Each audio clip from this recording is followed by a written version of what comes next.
কালো বেগুন আর ডিম দিয়ে অসাধারণ স্বাদের একটা রেসিপি তৈরি করে দেখাবো। আশা করি আপনাদের কাছে ভালো লাগবে। আসসালামু আলাইকুম everyone, welcome back to my channel. এখানে বড় সাইজের একটা কালো বেগুন কেটে নিচ্ছি।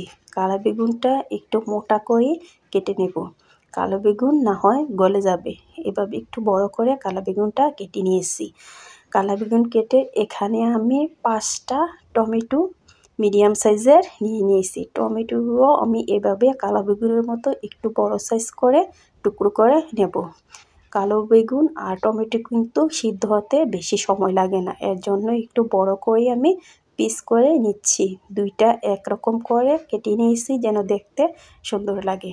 এখন কালো বেগুনটাকে একটু সিদ্ধ করে নেব। দিয়ে দিচ্ছি পানি। এখানে আমি 1 কাপ পানি দিয়ে দিচ্ছি স্বাদ মতো লবণ, দিয়ে দিয়েছি একটু হলুদ গুঁড়া দিয়ে আবারও কালো বেগুনের সঙ্গে মিক্স করে নিচ্ছি। হলুদ গুঁড়াটা দিলে কালো বেগুনটা কালো হয় না, দেখতে সুন্দর দেখা যায়। এর জন্য হলুদ গুঁড়াটা দিয়ে ঢাকনা দিয়ে কালো বেগুনটাকে 3 থেকে 4 মিনিট আমি সিদ্ধ করে নিয়েছি। কালো বেগুনটা যখন সিদ্ধ হয়ে গেছে, পানি টেনে গেছে, এই পর্যায়ে কিন্তু কালো বেগুনটাকে আমি উঠিয়ে নিচ্ছি। কালো বেগুনটা উঠিয়ে একপাশে রেখে দিচ্ছি। এখানে দিয়ে দিচ্ছি 3 টেবিল চামচ পরিমাণ সয়াবিন তেল, দিয়ে দিচ্ছি 3টা শুকনো মরিচ, দিয়ে কিছুক্ষণ ভেজে নেব যেন মরিচ থেকে একটা সেন্ট বের হয়।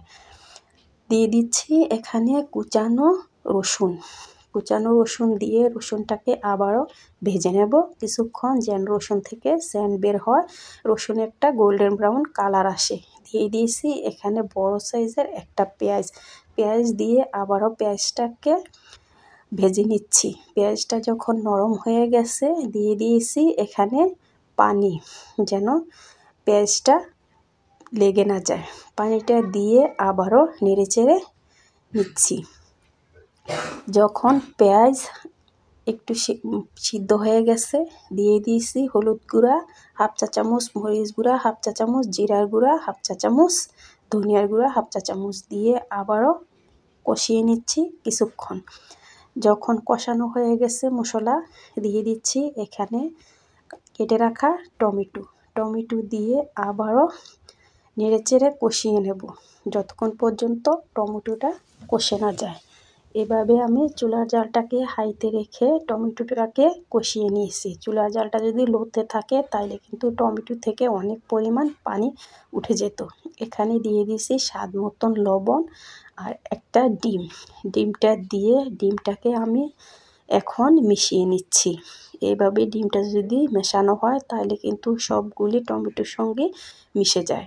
আপনারা যদি কিছুক্ষণ দেরি করেন তাহলে কিন্তু ডিমটা সিদ্ধ হয়ে যাবে, সবগুলা কিন্তু মিশতে যাবে না, ডিমটা একটু দলা দলা হয়ে যাবে।